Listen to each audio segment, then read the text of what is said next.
Antwerp 2013 after grueling 15 rounds, was it? Yeah, 15 rounds of Swiss, and then 2 rounds in the top 8. We have our finals. It's Fabrizio Anteri of Venezuela running Red Green Tron against Patrick Dickmann's Splinter Twin, facing off in the finals. Both players feel somewhat confident that they can take it home, but there's still a long way ahead, at least 2 games.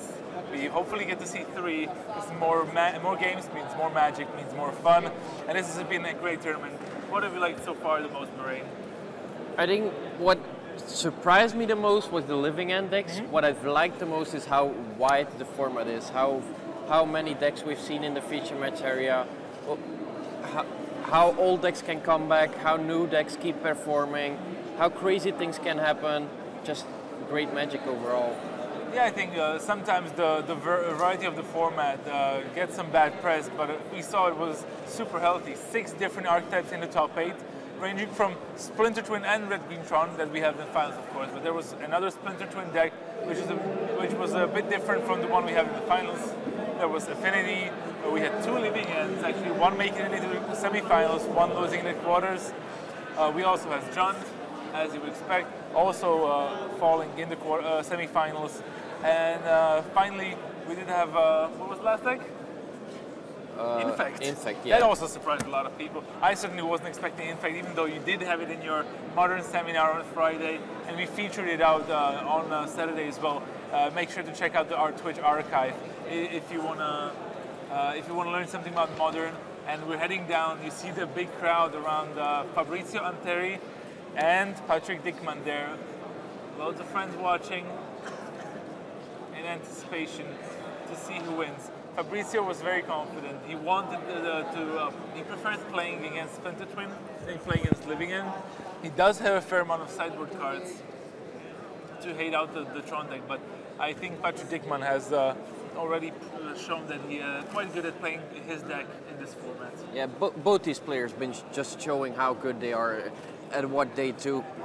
Fabrizio been playing perfectly all weekend long. I haven't seen him make one single mistake here. And same goes for Patrick Dickmann, honestly. These players know how to pilot their deck very well and just show how prepared they are for the Modern format. Yep. Fabrizio Anteri is on the play. He was the #1 seed coming into this top 8. So he will get to play first. I think he kept a 1-lander though. Now there's a 2nd land in the back there. He's actually having a third turn Tron completely assembled. Yeah. He managed to do it twice in the quarterfinals. Or once he went turn 3 Tron into Karn on the play, and then game 2 on the draw he went Karn, into all his does into Karn. So he drew very well there, and he said he was quite fortunate in the quarterfinals there. So now in the finals, the players are waiting for our signal, are about to start any second now. And there we go. You see the thumbs up from the judge, and we're off. Turn 1 versus Power Plant Expedition map. Does Patrick Dickmann have the turn 1 Serum Visions? No, just the tap Steam Vents for him. Fabrizio Anteri now. There's another Power Plant, but does have a Mind, so that means turn 3 Tron again. Patrick Dickmann should really be looking forward to remand here, so that he has something to stop the Karn Liberated that will come down. If he doesn't, and the Karn will start eating his lands, then eating his hands, eating his lands again. Is there a Karn in his hand, or is it just a Wormcoil Engine? I think he has a Karn in his hand. I'm pretty sure I saw one. Another turn 3 Karn for Fabrizio Anteri. On the play. I told you he knew how to play his deck. I told you he knew how to do this. We do see a Tectonic Edge, so if Fabrizio ever plays a 4th land, then he can go for it right away. If you get just no Karn, so just a Wormcoil Engine, There is actually a Karn. Okay, he decides not to play it. Interesting choice there from Fabrizio Anteri. Went straight for the Wormcoil Engine. Patrick can actually punish him because he does run a Splinter Twin combo deck, so he can just Pestermite the land and then play Splinter Twin on his Pestermites to create infinite tokens, which Fabrizio doesn't have many ways to interact with.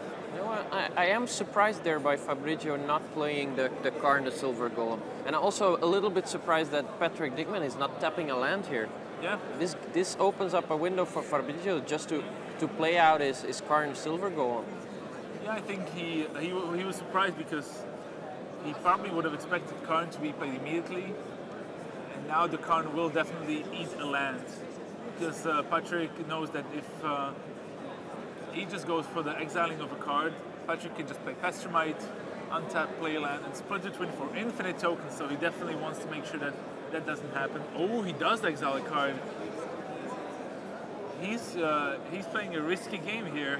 Yeah, and it does seem like Patrick has the Splinter Twin there as the last card in his hand. He does have some Pestermite as well, so this might be a very quick game for Patrick Dickmann. Pestermite there.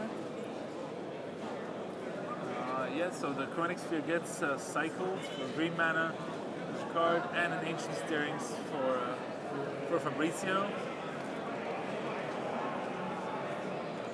And finds Oblivion Stone. Yeah, but this Oblivion Stone might be too late. Is he looking for a turn 4 kill from Patrick Dickmann to take the game 1 in the finals? Yeah, we talk about how he's not really that big of a combo deck. Taps the Chromatic Sphere just for kicks. Does he have the Splinter Twin? Does have Serum Visions, does have land, and the Twin, and that's game. Wow, very greedy there from Fabrizio Anteri, not destroying a land, not playing Karn on turn 3, instead going for Wormcoil Engine. He might come in too very confident, maybe overconfident, and just playing very risky for no reason. Maybe he recognized that Patrick Dickmann has a rather slower version of the Splinter Twin with only two Deceiver Exile for Pestermite, but there's still a chance he just has it, and just Patrick Dickmann, turn 4 kill, thank you. The players are going wild as the feed finally drops. They see that Patrick did manage to turn 4 combo here, and the Italians are quite disappointed. Fabrizio Anteri, just like David Fiore in the top 8, are Italian Venezuelan, so dual nationality, have a lot of Italian friends here. One is residing in London, the other in Sweden, so they're all around Europe, but both made top 8 here, which is a great feat for both. But the support is from the Italians is for Fabrizio Anteri. Yeah, we see a lot of people in the chat saying, oh, what a mistake, but don't forget, guys, these guys have been playing a long tournament. This is around the finals of a 15-round tournament. And maybe Fabrizio, he's been playing this matchup. I'm sure he has played it before. And maybe it just doesn't come off that often. It doesn't come up that often that you kill on turn 4. And with Karn on 10, he was looking forward to destroying 3 permanents in a row there. Yeah.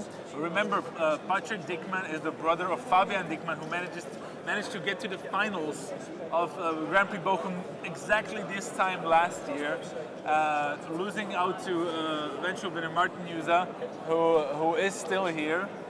But I mean, Patrick definitely wants to, not make the same mistake that his brother made, and just he wants to take the title home and be the first member of his family that brings home a Grand Prix title. Looking at sideboards, what do you see, Moraine? I see Patrick has 3 Molten Rains, so I definitely see those coming in. What else do you think he might bring in? The Dispel? No, the Dispel doesn't do a lot. Maybe the Ancient Grudges could come in to destroy some artifacts.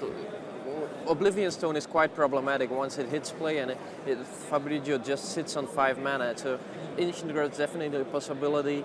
Apart from that, I don't see that much. What he will cyber out, Grim Lava Melts are not very exciting in this matchup, it seems. Dispel pretty much dead, after cyber it might have some targets. Yeah, he does have Nature's Claim, so maybe this Dispel stays in. Yeah, what I think Patrick actually might decide to go for is actually ignore a large part of his combo, because the whole sideboard of Fabrizio is Nature's Claim against Splinter Twins, Torpor Orbs against the comes to play abilities, Combust, Spellskite, Dismember. He might just decide to screw the combo, I'm just going to go aggro control on you with Vendilion Clicks and Pestermite just as far, as well as Snapcaster, and maybe just try to go counters, Molten Rains, Flyers, and just win the game like that. He was already up again. He certainly can try it at least once.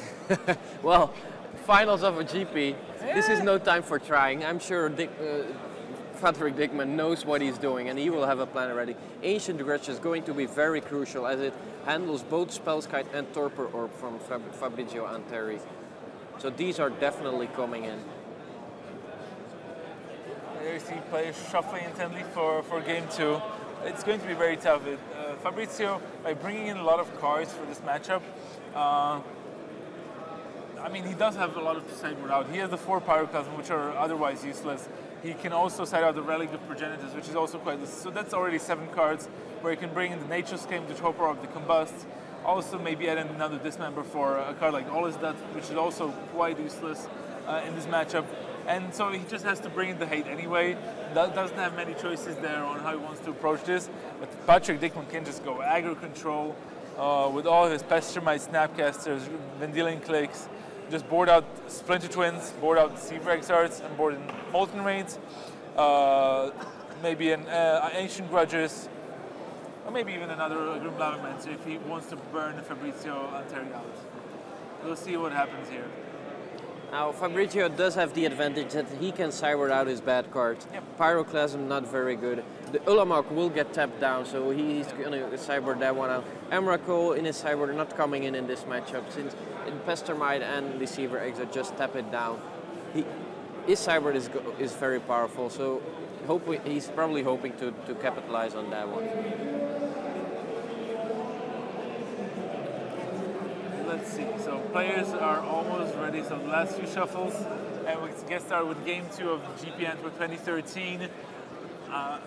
15 rounds of Swiss, and this is the 3rd round of the top 8, the final one, the last match. Possibly we'll get to see the last game of the tournament. And remember, the winner of this match will be not only the Grand Prix winner, not only qualify for the next Pro Tour and take home sizable prize money, but also they will hold the title of the winner of the largest modern Grand Prix ever. Ever. Yep.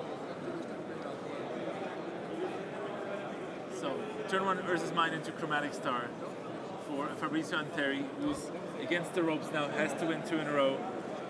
Patrick Dickmann goes for Misty Rainforest. Into CT Vent, I assume. That's what he usually does. Probably has a Stern Visions. Breeding Pool. So, yeah, Breeding Pool for the flashback of Ancient Grudge. he probably has an Ancient Grudge in his hand. If he searched out for the Breeding Pool so aggressive, or he might just anticipate drawing it sooner or later, so he goes for the Breeding Pool immediately. He might be holding enough red sources, so... Yeah, he does have a Sulfur Fall, so... Yeah, there's the Stern Visions. Perfect start for Patrick Dickmann. His turn 1 Stern Visions setting up so nicely.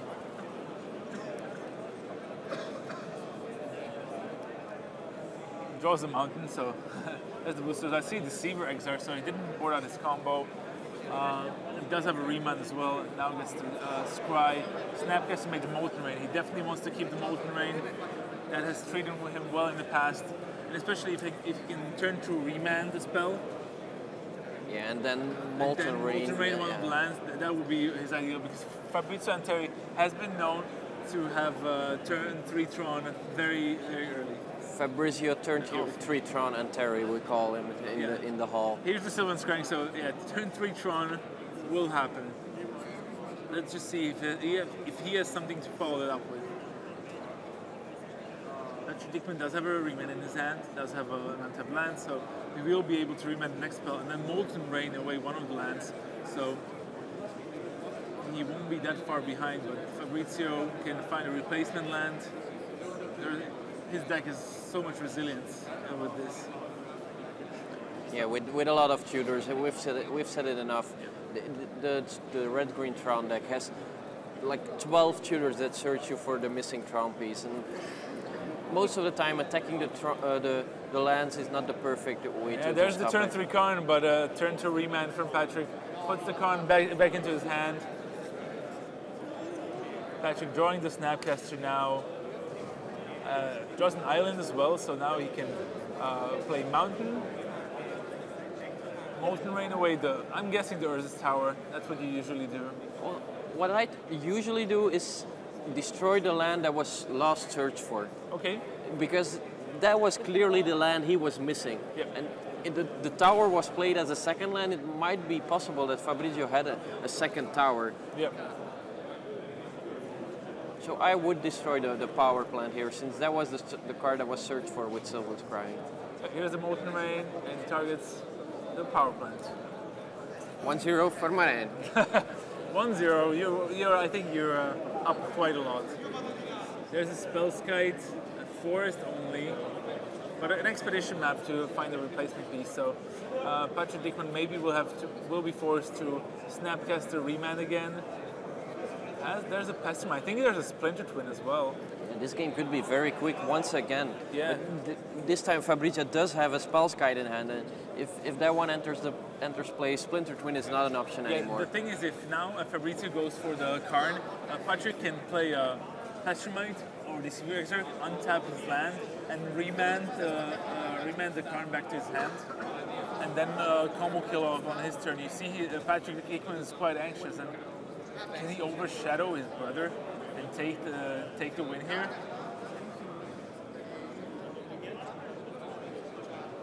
Let's see what Fabrizio does. Remember, Fabrizio can play his power plant and leave up 1 green to Nature's Claim maybe. Yeah, so here's the Karn. Oh, but we know the Patrick doesn't have another Remand in his hand, so he's playing very cautiously here.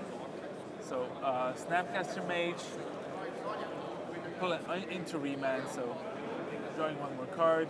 And actually Patrick can tap down the tower on the upkeep to choke Fabrizio on mana there. Chromatic Sphere comes down. Now Patrick Dickmann with Snapcaster Mage. Fair amount of lands. I think that's also a Kiki Jiki. Yeah, so if he gets to 7 lands, he can Deceiver Exarch, untap 1 land, and then Kiki Jiki. Yeah, actually, kill instantly without any creature in play. Yeah, what Patrick Dickmann can do here is play the Exarch, tap down the Urza's Tower, so that there's going to be 3 mana less for Fabrizio. Fabrizio does have a Spellskite in his hand. Okay. Oh yes, another Snapcaster Mage. Snapcaster Mage. So destroys again the power plant, choking Fabrizio Anteri on mana. I mean, we know Fabrizio still has 1 more expedition map in his hand. Also a Ghost Quarter and a Spellskite. So let's see. There's another expedition map. So he can play the map, search out for the power plant, and then play the power plant and the Spellskite. Yeah, that means this is the 3rd power plant, but as we said, so many tutors in the red-green Tron deck. They just keep on coming. 1 Molten Rain not enough, 2 Molten Rains not enough. Maybe the 3rd one might be enough, but there's still a 4th power plant in there. So yeah, there's the Spellskite for Fabrizio Anteri, who's out down to 14. Patrick Dickmann on 15. Still a long way to go here. Patrick Dickmann, very intent. He knows what he's doing. He has been here. All top 8 playing so well. Just always knowing his limits, knowing when to play and how to play. He's very calm, just thinking about his options all the time. Yeah, attack with both Snapcaster Mages. 1 is blocked by Spellskite. Drops Fabrizio Anteri down to 12. Let's see what happens here. He can actually tap down 2 lands. He has both Pestermite and Deceiver Exarch, as well as a Dispel. So he might actually be able to protect his creatures. There's a Nature's Claim though from Fabrizio Anteri. Can't do anything about Kiki Jiki and doesn't tap anything here. So I think Patrick is just wants Fabrizio to tap out here. Yeah, and even Karn is not enough. Destroying 1 of the 6 lands is not going to do it. Yeah. Is this going to be the end? It does look that way. There's no combust in Fabrizio's hand. So. Yeah, there is a Nature's Claim, but remember, Deceiver Exarch plus Kiki Jiki gets around Spellskite. And gets around Nature's Claim as well. Yeah, there's the Splinter Twin. It's like, yeah, I don't need it anymore. I want to go for the Kiki Jiki kill. And actually now, Patrick Dickmann can actually tap down both lands from Fabrizio Anteri, so that Nature's Claim would not have been relevant anyway. He searches for a land first. Seems like Patrick Dickmann is grabbing the trophy in the next turn. Yeah, looks that way. Infinite tokens from Kiki and Deceiver Exarch. Might be.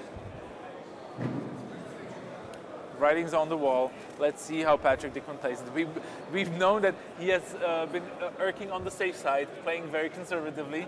He might do so here as well. But if your opponent is tapped out and you get the kill, it's I'd very go for hard to play conservatively. So starts off with the Pestermite first.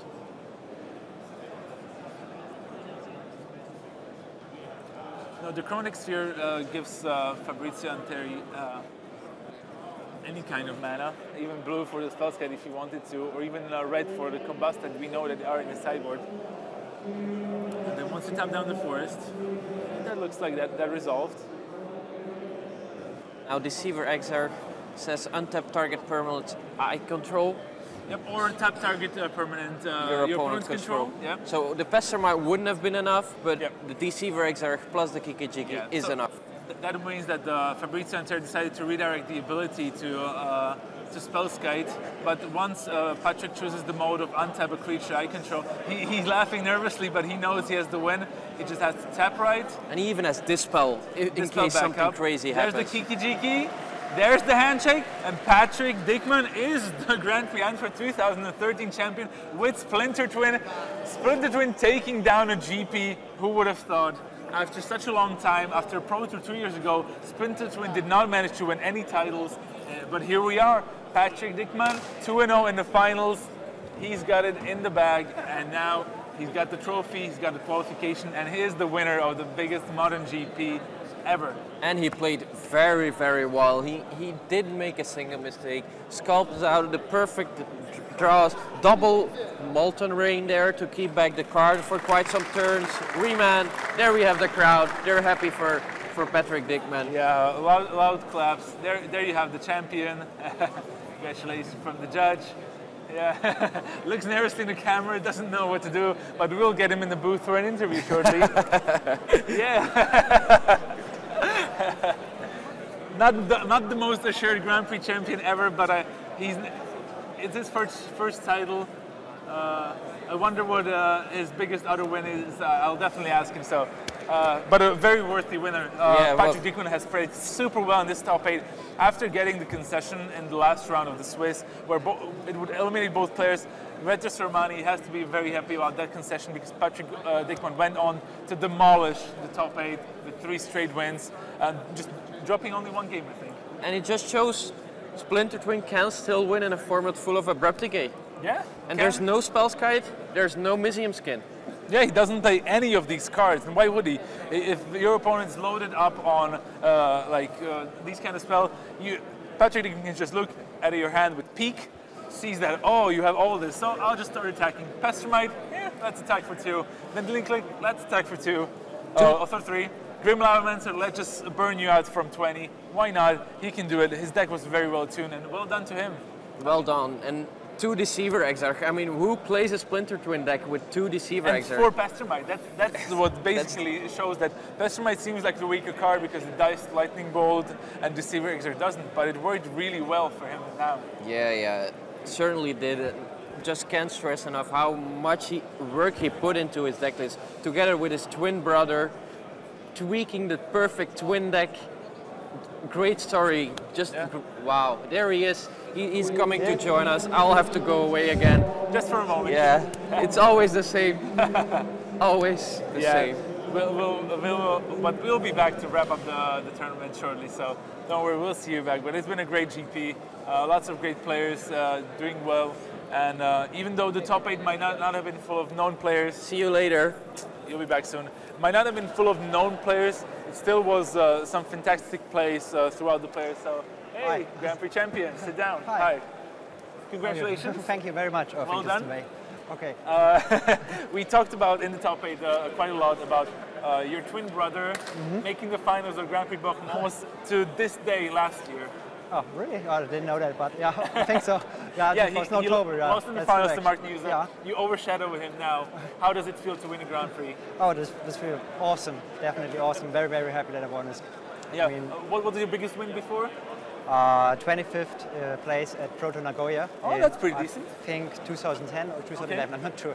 Yeah, but still a decent result, so that's qualified for the following Proto as well. So once you go to Valencia for Proto God as a Grand Prix champion, Live in Belgium. maybe you'll try to improve upon that. Yeah, just I'll try. wrap up everything. Or can I ask you about your deck, because it seems very different from the standard Splinter Twin deck that you destroyed in the quarterfinals, which is much more focused on the combo. You only run 2 Deceiver XRs.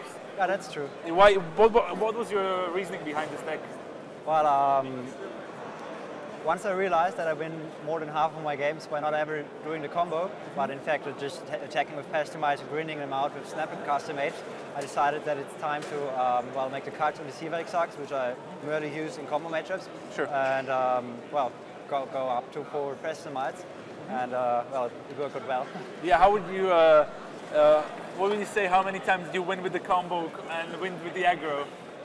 Oh, that depends on the matchup, of course. Yeah, but in general, in this tournament, how do you feel? But in general, in the top 8, I won a lot of combo matchups because the matchups were just right for that.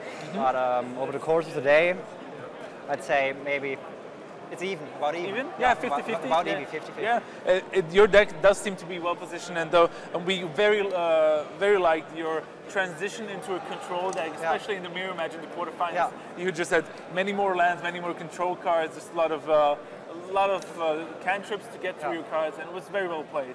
Yeah, I mean that's the plan. In fact, I mean it does play like a control deck that can, or a tempo-like deck which can combo, but most of the time I won't do it unless I absolutely have to. I know it's 100% safe, and that's why I play Peak and Vendivian Click. Yeah, so you know what your opponent is up to. Exactly. Okay, one last question. When we talked to Fabrizio Anteri, who you beat in the finals, about what he wanted to face, he said, "Oh, I'd rather want to play the Splinter Twin. I have more sideboard cards against it." We were quite surprised, and you defeated him 2-0. Were you not scared of Nature's Claim, Combust, and Spellskate? I was not. No, I mean I played this deck a lot this win, and I can tell that the Tron is probably close to a buy. Okay. I mean, wow. it's really easy. I mean, he can have a lot of cyber cards, and they will probably work against the regular Twin version, although the matchup is still hard. But against me, I actually don't even need to combo. Yeah. I mean, right now in these games, I did combo and played up to it because I had the right cards, but I can as well just control them out and beat them down with Snapcasters. Yeah, and which worked well for you. So again, congratulations, well done. Thank you very much. Enjoy the trophy, and we will see you in Valencia for the Pro Tour. Yeah, you will. Okay, thank you very much. Goodbye. Bye.